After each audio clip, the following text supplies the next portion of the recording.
পুরো মিশিয়ে নিচ্ছি।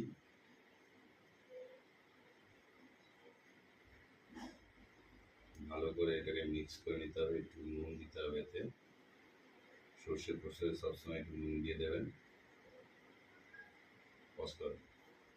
ভালো করে মাছের গায়ে হলুদ করে দিতে হবে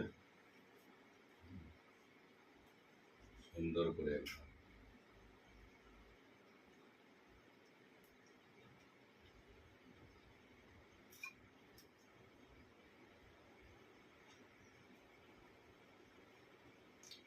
একটা লবঙ্গ,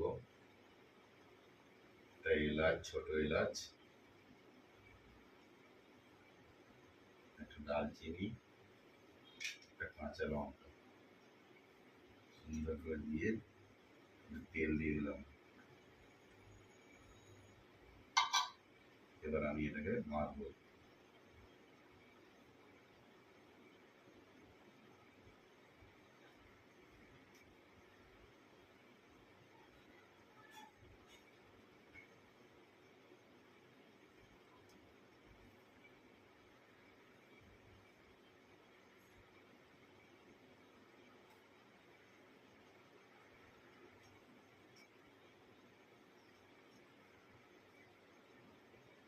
সুন্দর করে বেঁধে নিতে হবে যাতে না এটা খুলে যায়।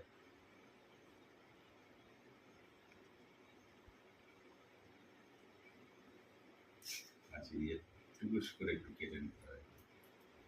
এটা ধার বেশি তো, একদম রেডি। শুধু গরম গরম ভাজো আর খাও।